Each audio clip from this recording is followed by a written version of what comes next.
Olá, a paz do Senhor Jesus. Eu sou a Luciene Viana e você está no meu canal do YouTube.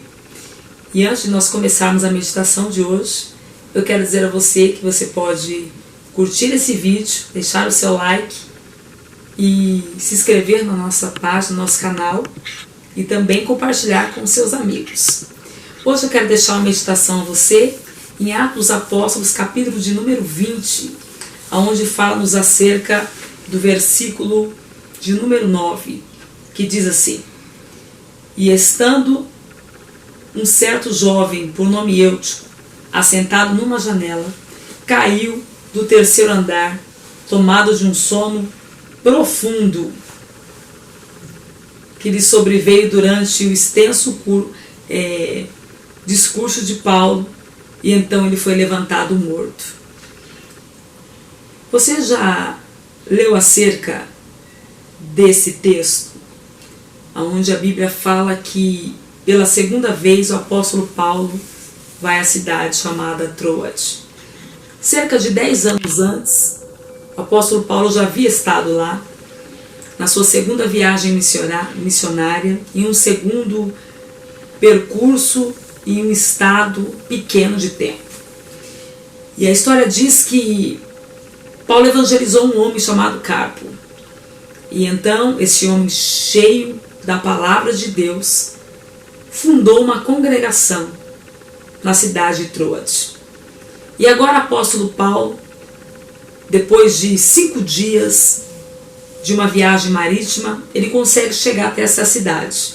E quando Paulo chega lá, os discípulos que ele já havia enviado à sua frente preparam uma grande reunião, um grande culto, no cenáculo, no terceiro andar de uma casa. E lá havia muitas pessoas sedentas por ouvir a palavra de Deus. E Paulo começa a estender o seu discurso, quando de repente o texto fala-nos acerca deste jovem que se assenta em uma janela. O nome dele é Eutico. A primeira coisa que se destaca aqui é acerca do nome dele. O nome dele é Eutico. Quando nós falamos de nome, nós estamos falando acerca de identidade. E identidade não é o que você faz. Identidade é o que você é. Identidade não é o que eu faço. Identidade é o que eu sou. O nome revela a identidade. E a pergunta é: qual é a sua identidade? Quem é você? Quem é você quando ninguém está te vendo? O que sou eu quando ninguém está me olhando? O que somos no escuro, sozinhos? Qual é a nossa identidade fora dos holofotes? Qual é a nossa identidade? O que somos fora dos olhos do pastor, do líder, do pai, da mãe, do patrão, da patroa, do amigo? O que nós somos quando os olhos de ninguém estão sobre nós? Qual é a nossa identidade? O que você é revela o que você faz.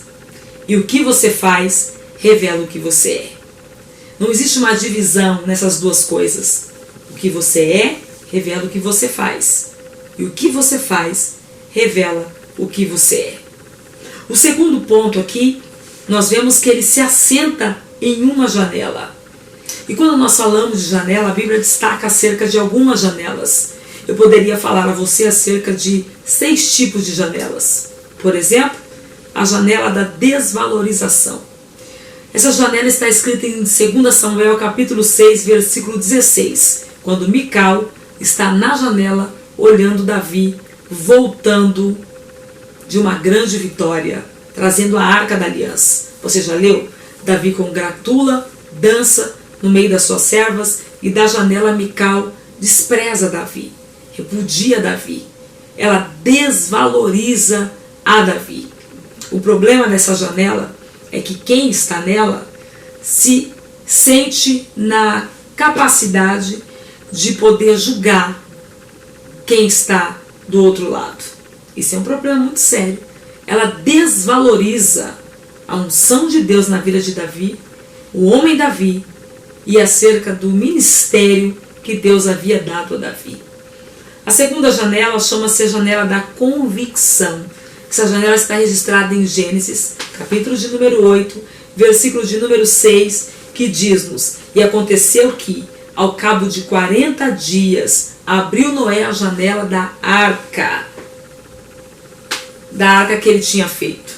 Essa janela é a janela da convicção.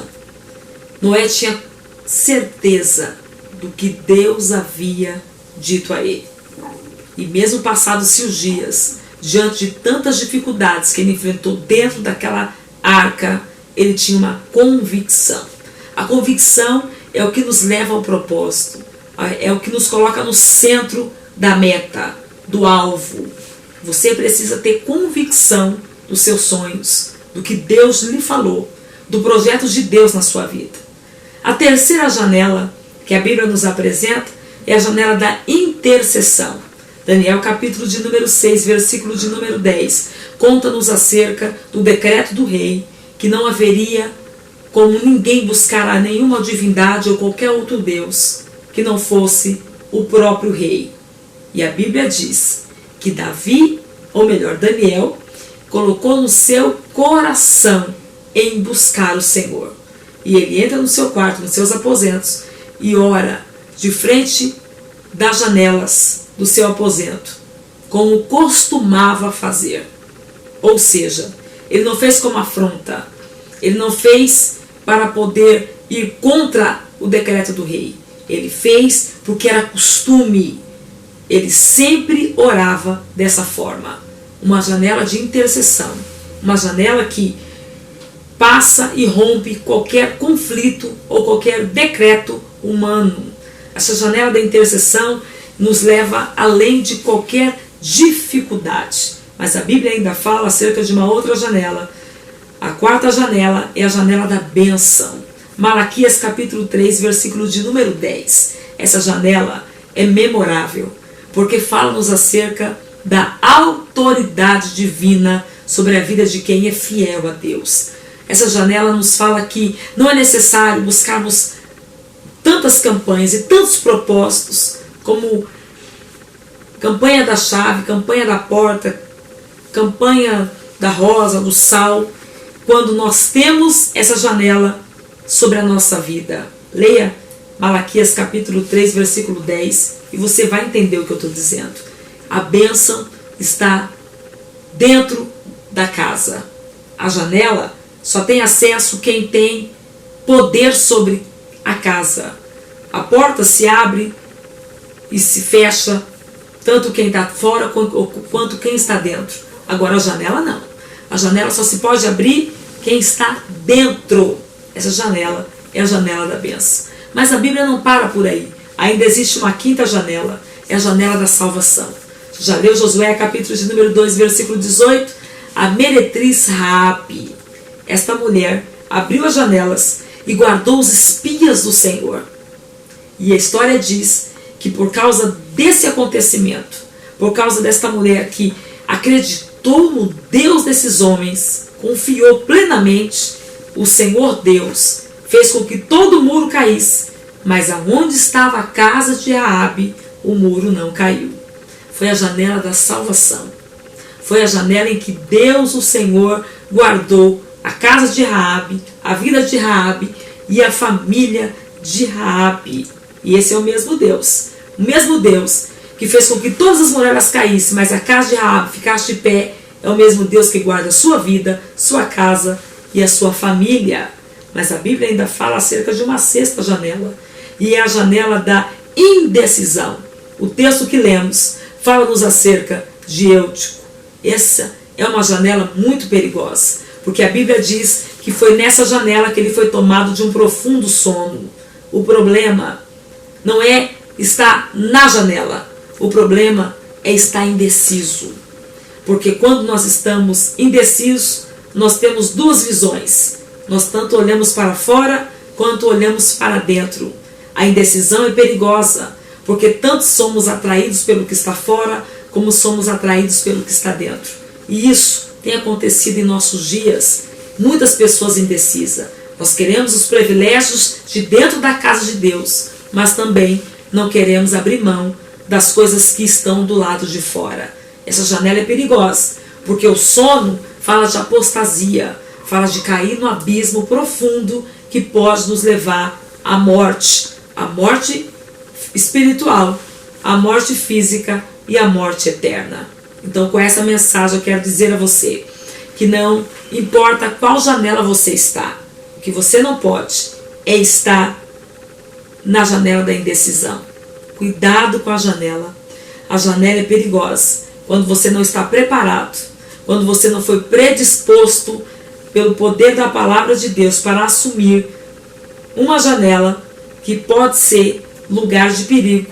Você pode ser tomado por um sono, uma apostasia, um esfriamento espiritual, e a morte pode ocorrer, pode acontecer. Foi o que aconteceu com Eutico, o afortunado. Eutico quer dizer alegre, Eutico quer dizer motivo de riso. Morreu porque se assentou num lugar de indecisão. O que já estava fora lhe atraía, e o que estava dentro também lhe atraía. Deus não aceita que nós venhamos estar em cima da indecisão, ou dentro ou fora. Com Deus é tudo ou é nada. Ou você crê ou você não crê. Ou você é ou você não é. Que essa palavra edifique você e faça você entender que você precisa tomar uma decisão. Deus não quer você indeciso. Deus quer você decidido. Faça a escolha certa. Não fique na janela atraído pelo que está do lado de fora. Se for para sentar na janela, que seja para estar predisposto e preparado para o que está dentro. Ouça e receba o que está dentro. Amém? Que Deus abençoe você. Um abraço no coração. I love you. A paz do Senhor Jesus.